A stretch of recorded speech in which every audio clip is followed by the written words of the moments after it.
Welcome to some sort of crap with the Quarantones. Dace isn't here because he doesn't feel like it. I'm in his place. You don't need to know my name. That's Ariel. We're going to have a top 5. We're going to listen to a song by Sealth. We're going to listen to a song by Daniel Pellegrini. We're going to have a wine tasting. All right.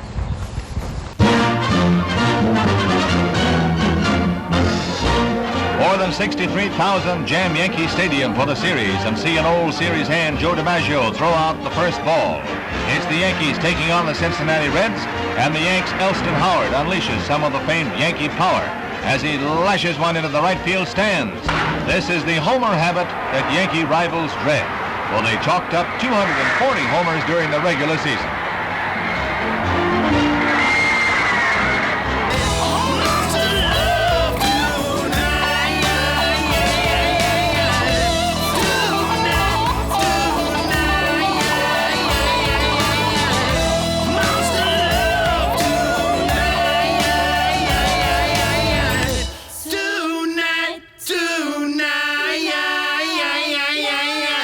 So this week's question was, what have you run out of during the quarantine that you don't normally run out of?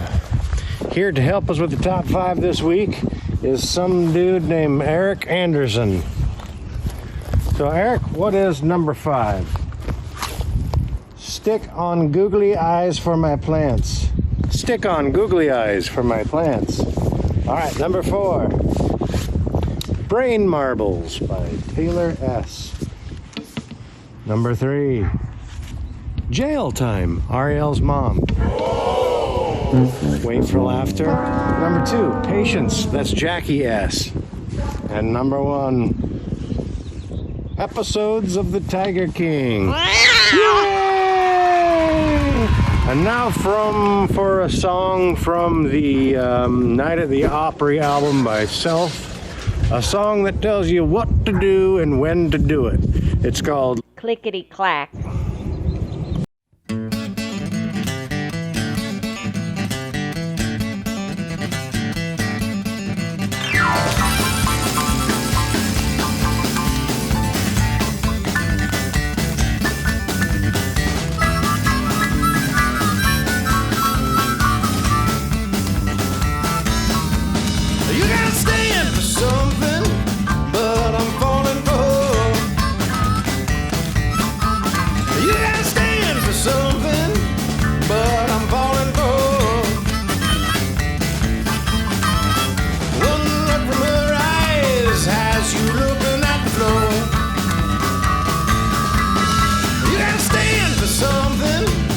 Sometimes it's best to kneel. You gotta stand for something, but sometimes it's best to kneel. She'll make your knees go wobbly, make you do just what you feel.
boy, you'll never slow her down.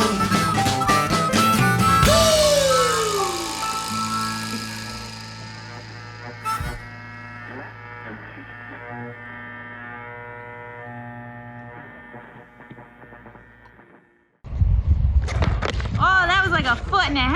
Yeah, that was about 2 feet if that was an inch. That's a good one.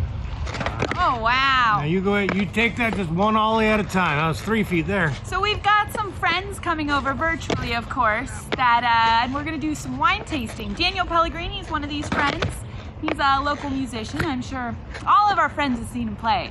But he'll be by in just a little bit. At least 3 feet. Oh,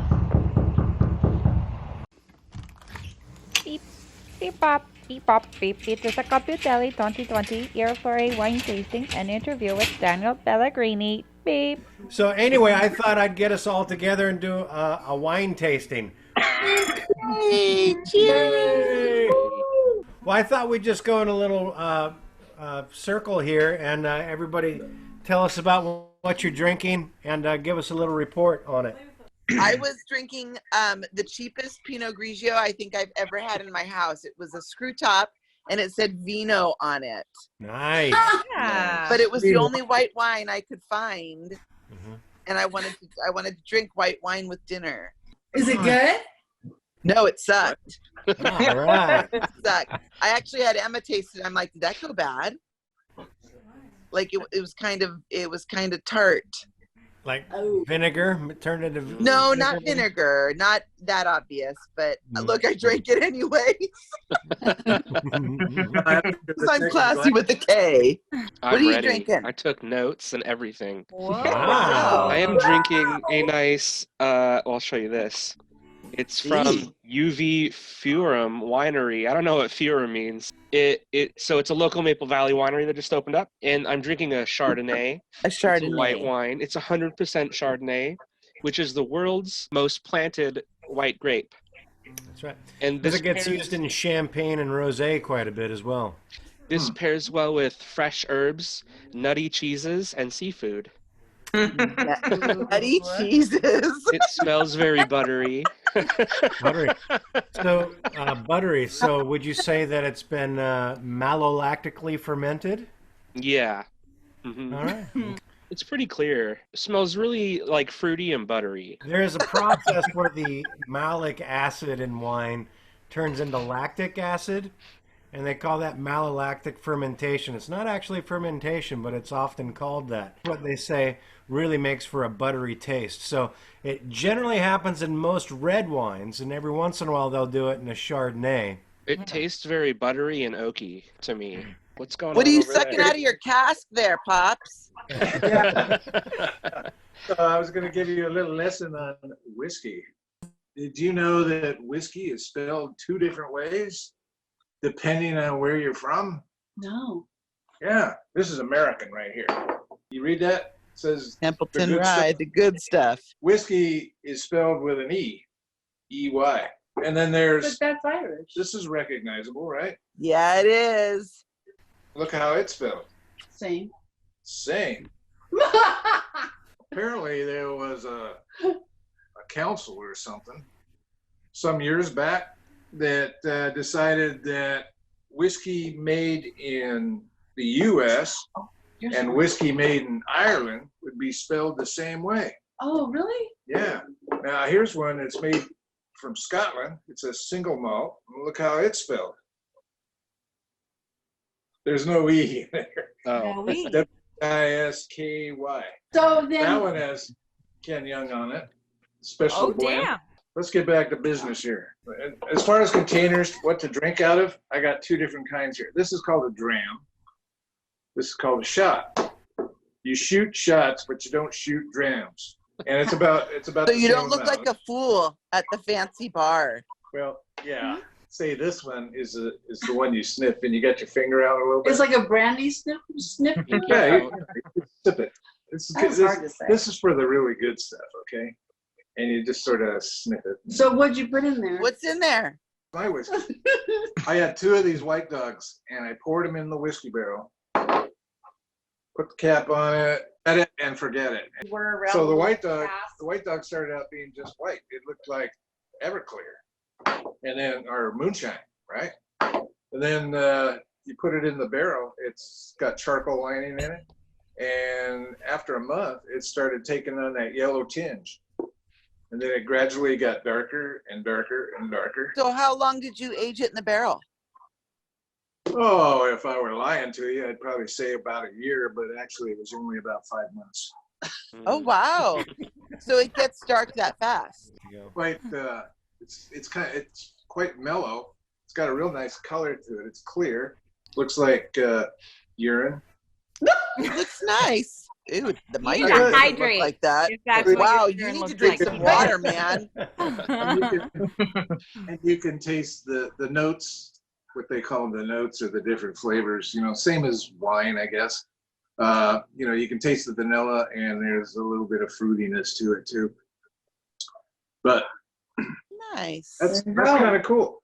May I have your best questions? What is the method of tasting Whiskey, yeah. Jeopardy. Remember the Kentucky Chew like this,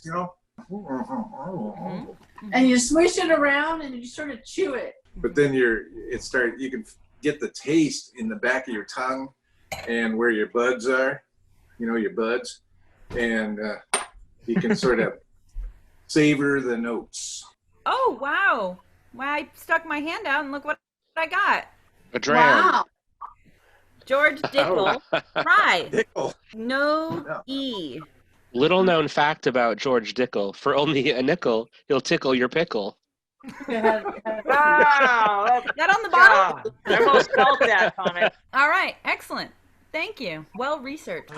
So we are also drinking something from the local Maple Valley winery called UVA. Furum. UVA Furum. Furum. This one is a rosé. On both of these bottles, it's people who work at a Oh, that's Katie. Yeah, who's on the Chardonnay? Put the Chardonnay to the camera. Probably it's Opry, isn't it? Oh, that's Opry. I just called her on the phone the other night. So from what I understand, so these grapes come from Yakima Valley. That sounds familiar.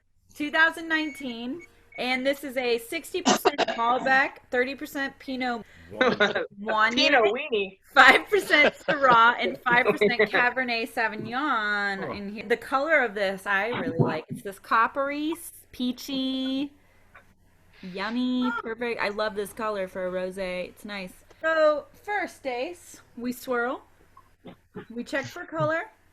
We check for viscosity, and then we check for smell. What kind of smells you getting? Like flowery. It is. It's floral. I smell fruit. Velvet rose. Ooh, yeah. Peaches and strawberries. Then we taste and swish. It's a whole experience. Citrusy. Mm-hmm. Lemons, limes.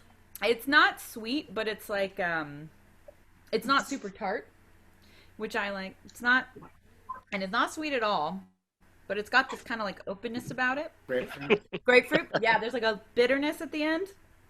It's really good. And it's pretty well priced too. Highly recommend. Almost peppery in that taste. That was How much is that bottle of Katie there? Well, we bought a 3-pack deal thing, and you can get 3 bottles of wine from them, and for like $45 or something. It's really good wine. It's all about the maceration. Yeah. All right, Daniel, take us on a journey. Here's the beer I like, Bodhisattva. It's one of the 2 biggest beers in Washington State right now. It's so good. You drink it in parking lots, you drink it in bars, you drink it under a bridge. It just tastes good no matter where you are. If you drink goat, you can drink it with a smoke. Is that like an old commercial or something? Did you just say is that an old person thing? No, it's an old commercial. Jeez. Dr. Seuss It's thing. a Dr. Seuss thing. 1 fish, 2 fish, 3 fish, blue fish. And then what's the one where he goes, I could do that with a box. I could do it with some socks. Dace says it's Horton. Here's a And it also appears in You'll Go Places. I've got wine too. Mm-hmm. And it's the Red Diamond because it's not as classy as some other ones, but it's better than Yellowtail because once you open Yellowtail, if you don't drink the whole bottle overnight, you're going to wake up to a very stale and grody wine. It's a Merlot. So that's what I'm drinking, along with beer and margaritas and some shot of tequila. And So Daniel, yeah, you've been live streaming from this shed, right? yeah. Are you doing it weekly? I don't know, something like that. I'm trying every Saturday. And how is that going? Oh, it's actually gone very well. I mean, the support I've got is, just great. I mean, a lot of good friends out there, and it's actually gone very well. He's done 3 shows. Online, yeah. It's on the live streaming thing, which I had never tried until this, and I was a little nervous. I loosened up because I was terrified because I was like, oh my gosh, can I do this right? And it was really pretty cool. I really enjoy it, and a lot of people chime in and say stuff, listen, and the stuff. A lot of the people that come to my shows will say, hey, play this song or that song that you play at the bar or whatever they say. And it's really cool. It's all I got right now as far as shows go. Thomas has a very important large question for you. Thomas, that question that you told me was burning.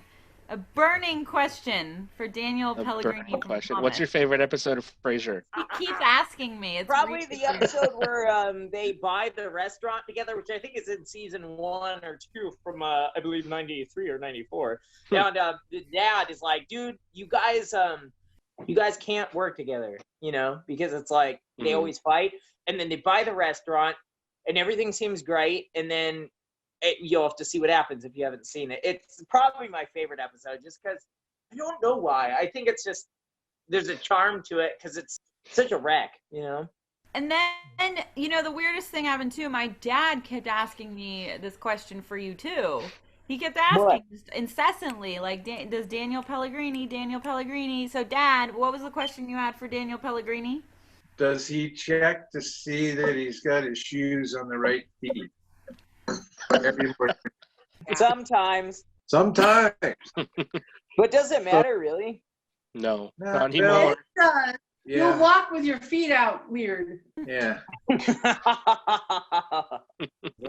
That's what she said. But anyway, I don't know about that. that was. I'm not sure why she would say Why is she that. saying that? The conviction sold me on that, though. I'm like, yeah, that is what she said. What's that you got there, Daniel? It's a skull. Oh, what is it a skull of? I think a bobcat that my mom shot. A bobcat grabbed a chicken, ran off with it. My mom chased after it. And then the bobcat dropped the chicken, turned around and charged my mom. So my mom shot it dead. Like a shotgun? A little pistol, Otherwise, my mom would have probably ripped it apart with her bare hands. But that's a lot of work, So. The video that we're going to watch on our episode is what? Set the Night on Fire. It was my latest official music video. I've done some live stuff since. I don't know, I had a lot of fun with that song. It's kind of a stretch for me, so I really enjoyed treading on some other some territories there. This is like your dubstep-like song. Yeah. It was like my one modern song. 'Cause I try to be more modern, and then people are still listening to my record going, or when they hear it, it seems like they're like, oh, it's like an 80s record. And I'm like, oh, well, I mean, I'm all hopped up on Peter Gabriel and Def Leppard, so that's what you get. Always, at all times. Yeah, it's off my latest solo record, which was released, I think, August 2nd, 2019. And no, I probably had the most fun with this record. I really tried to learn a lot about songwriting and test some things that I learned. And I had a blast recording this with Jay Pinto. Oh, it's just self-titled. It's my first solo record, so I thought, I'll just call it just title track, Daniel Pellegrini. And here's the Daniel Pellegrini song, Set the Night on Fire. Cheers.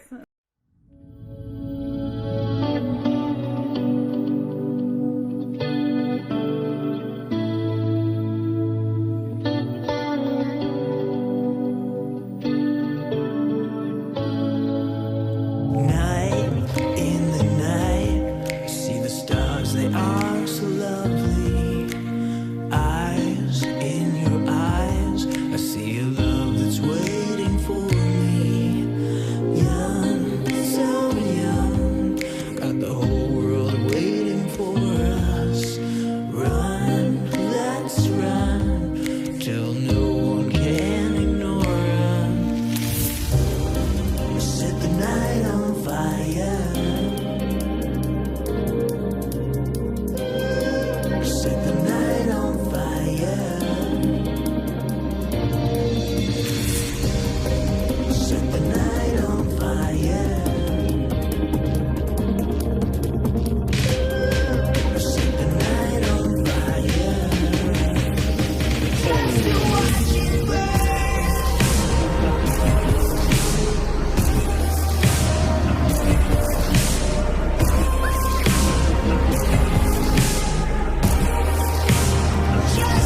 Tickle, tickle.